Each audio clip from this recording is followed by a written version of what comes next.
Ho, ho, ho, Merry Christmas in July. You remember that? I remember when I was younger, I used to see that all over the place in July. It was like Christmas in July, and it was like, all of a sudden there was cartoons on that were like Christmas cartoons, and they were selling some Christmas merchandise. I haven't seen that as much lately. As a matter of fact, I haven't seen any at all this year, but maybe it'll come back. The reason I bring that up is for two things. It's July right now as I'm recording this, and another reason is we're going to talk about a film that takes place during the Christmas season, and a film you might not necessarily remember taking place at Christmas. And the film we are talking about is Brazil, the 1985 dark fantasy science fiction dark comedy dystopian film directed by Terry Gillams, and this is a new 4K UHD Criterion release, and it was even able to save the Criterion sticker and put it here on the front, which was a quite impressive feat by myself. So in this video, we're going to talk about this new 4K release, and I'm eventually going to get to the point where we're going to talk about the transfer. And while I'm talking about the transfer, I do want to point out that I have this DVD of it, and there is also a Blu-ray release, a Blu-ray inside of this, which we're going to pop this thing open eventually. I'm going to show you the inside. I'm also going to talk about the movie a little bit. I'm going to talk about my impressions of the movie the first time I saw it, and this time I've seen it. I've actually seen this movie several times. We're about to get into all of that. If you would do me a favor before that occurs, and go ahead and like this video. I'm Dave Watkins, Watkins Films. Now, Terry Gillams was originally part of the Monty Python acting troupe in say Monty Python and the Holy Grail. Now there is a 4K UHD release of this coming out that looks pretty badass. I've got it pre-ordered. I highly recommend you do the same if you haven't done so already. Hopefully it's going to be a good transfer. But Terry Gillams is the one of the troupe who is not necessarily known for acting, but more for directing, and he's directed some really great films, including Brazil that we're covering now. But he also directed 12 Monkeys. Now, this is a fantastic film. Brazil is part of Terry Gillams' unofficially titled Imagination Trilogy. Now, this isn't a trilogy that's connected by plot or by characters, even by story. It's connected by theme, kind of like John Carpenter's Apocalypse Trilogy. But here, this is a battle between fantasy and what others perceive to be reality. And the question is, if you focus on that fantasy more, can that fantasy in some part become reality? And the films are, Brazil is the middle one. Now, the first one is Time Bandits, and this one deals with childhood fantasy, and this one's actually a time travel film if anyone's ever seen it, and this is a Criterion release. This is a Criterion Blu-ray release. They do have a 4K UHD release of this film as well. I haven't gotten it yet. Hadn't decided if I'm going to get it yet. I may get it. We'll see. It would be better. But Brazil is the middle of the film. This one takes place during middle age, and we're going to get into the plot of that here in just a bit. But this, and the very last one is none other than the Baron Munchausen. And this one, as you can see, I also was able to get the sticker. And this is a 4K UHD release. This one also has a Blu-ray in it as well. And this one takes place during old age. Now, Baron Munchausen kind of reminds me of Don Quixote a little bit, but it kind of follows his travels, and it's a fairly entertaining film as well. Brazil, like I said before, it takes place in the future in a dystopian society. Though this is a 1985 film, the technology is kind of like looks like the technology at the time, whether it be like early computers or typewriters, but kind of a mixture of the two. Even the phones, but it's kind of like an imagination based on what they think that type of technology could have gone to. So the technology looks a little wonky, but it has a very nice.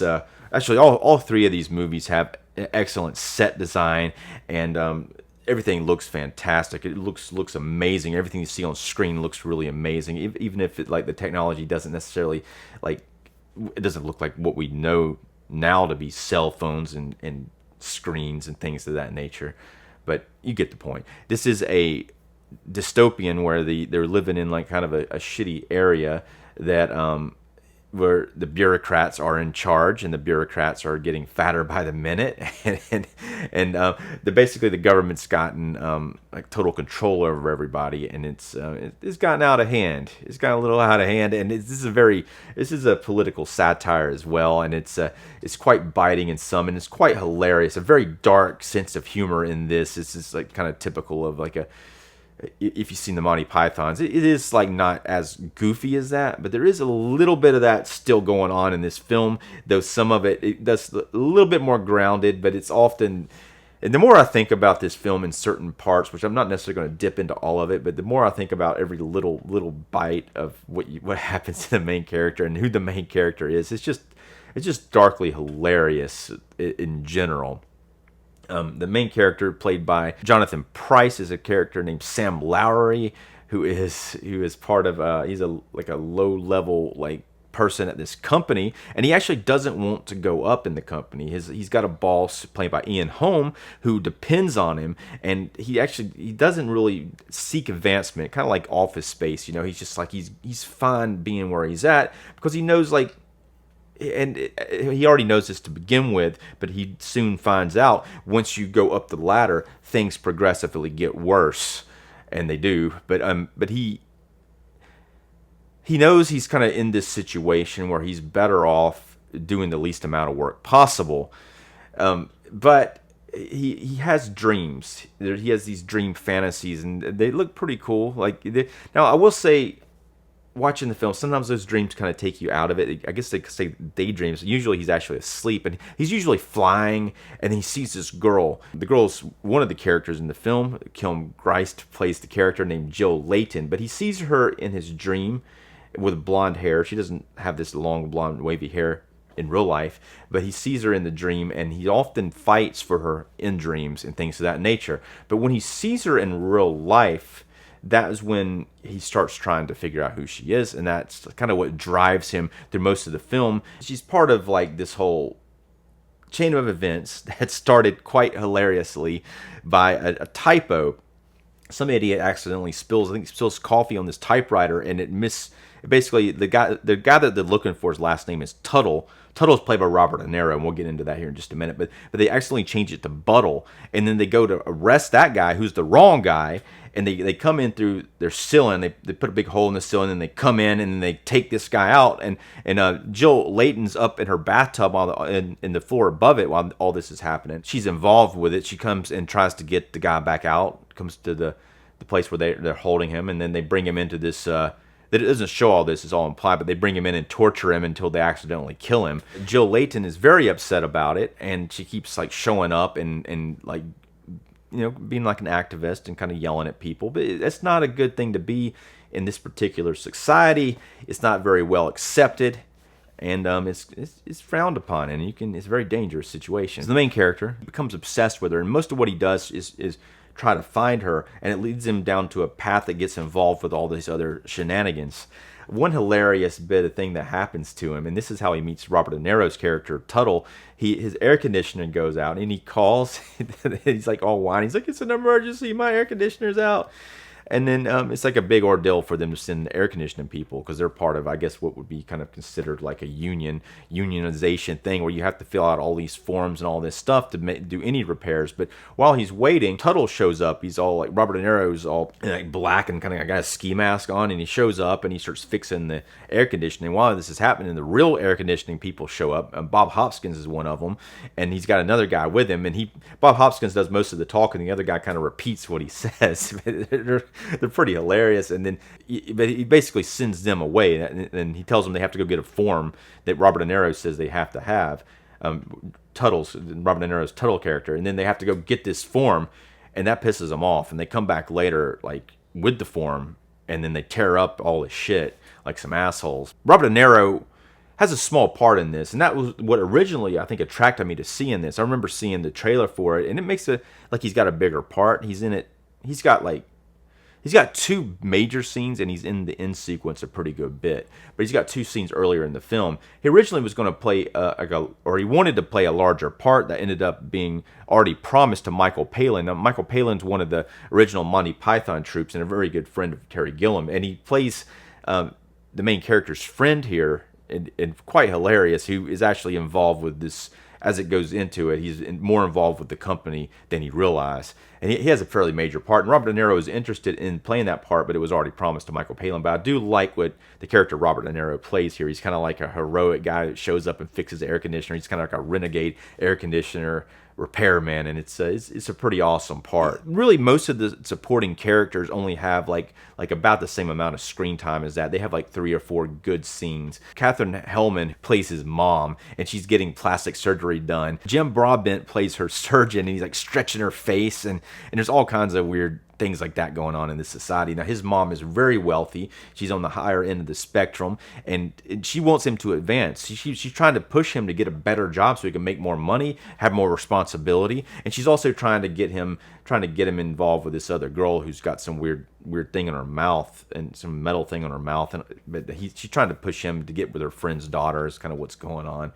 But he's constantly being manipulated by the world around him, and he really starts pushing back in this film. And this film really explores how much you can push back until you can't push back anymore, until they decide to push back against you. And he pushes back a little too far in the film, unfortunately. So this Criterion release is fairly simple. Let's open it up. Now you do have 3 discs. You have a Blu-ray, a 4K, and also you have a special features disc. On this right here, there's also a small booklet in here that has some information about the film. It has essays and things of that nature about the film. Now I'm going to read you about the master here, the 4K master. It says, Brazil is presented in the aspect ratio of 1:85:1, which is widescreen, on the 4K Ultra HD disc, and 1:78:1 on the Blu-ray, supervised and approved by director Terry Gillams. The new 4K restoration presented on the 4K UHD disc was created from the 35mm original camera negative. These are very impressive specs. A 35mm inner negative was also used to include a few shots to create the director's cut. The 2.0 surround soundtrack was remastered from the 35mm magnetic track. Please be sure to enable Dolby Pro Logic decoding on your receiver to properly play the 2.0 surround soundtrack. The feature is presented in Dolby Vision, HDR, which is high dynamic range, and the 4K UHD disc in high definition HDR, standard dynamic range. Now what's interesting about this, there are 3 discs. The 4K has a new transfer on it. The Blu-ray was previously released kind of like Time Bandits. You can get Brazil with the Blu-ray only. That Blu-ray disc that you can get in that collection is the same disc that's in this one. The Blu-ray in this set does not have the new. Well, a lot of times they'll do the 4K transfer and then they'll also put it on the Blu-ray with that same transfer, but the quality is a little bit less, but it still looks really impressive. Now this is just the original Blu-ray, and now also the 3rd disc has a lot of special features on it. Most predominantly, it has a television version of the movie in SD quality, like in kind of DVD quality. It looks really bad. Now this is an edited down version to about 94 minutes. The film runs about 2 hours and 23 minutes typically. Now this edited down version, I took a little look at it, mostly in fast forward, but I was able to determine what scenes were missing, and they kind of rearranged some things. They actually had to reshoot a few things to make some of the scenes make sense. So there's some new stuff in there to kind of like shorten some of the scenes. But there's also, the ending is different. It kind of almost goes the same way, but they messed up the ending here. They completely screw the ending up. If anybody who's ever seen this film, you're gonna remember this ending, because it is something to remember. And a light spoiler, I'm not going to say exactly what happens, but if you ever read the story An Occurrence on Owl Creek Bridge, that kind of happens at the end of this in a pretty awesome way. And it's actually darkly hilarious, and also it's also devastating, the ending as well. So it's kind of a combination of those 2 things, and it makes it absolutely brilliant. It's not necessarily a feel-good ending. This other ending that they have on the television version, it doesn't make sense.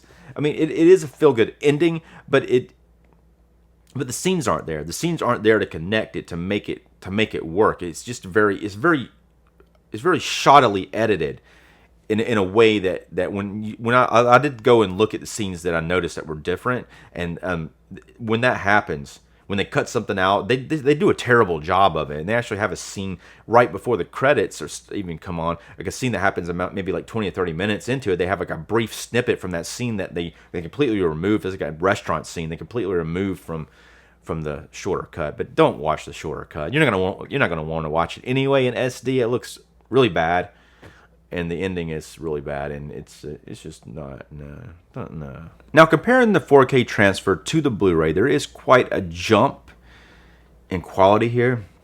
It looks a lot better. It is a scan of the original 35 millimeter negative. There is HDR here. I don't have Dolby Vision. I wasn't able to watch it in that, but the HDR looks really good. It does make everything darker, especially the black levels. I was comparing them, like, I'm going to show you one shot here. Now, here is one from the Blu-ray, and here's the 4K. Now, if you can see, it is darker, but the darkness, it actually looks better. It looks more pleasing to the eyes. Now, it is shot on film. It looks very filmic. It looks there is a lot to see here, and there's a lot on screen. It's a good one to have in 4K because just the way these shots are composed and things of that nature. Now, the Blu-ray doesn't look bad. I'm not saying the Blu-ray looks bad. I think it looks pretty good, but it looks a lot better in 4K. You do see a lot more detail on the faces. You see a lot more sharpness on the faces, and you see like it's just a lot more clarity in general because 4K is a bump up in quality. The Blu-ray, though, it does look mostly brighter. It's like the overall brightness of everything, overall brightness of all the shots. It is brighter now, which kind of in the darker areas it makes it look worse. But it is definitely brighter. And some of the scenes now it does almost look like they did a little bit of grading to me.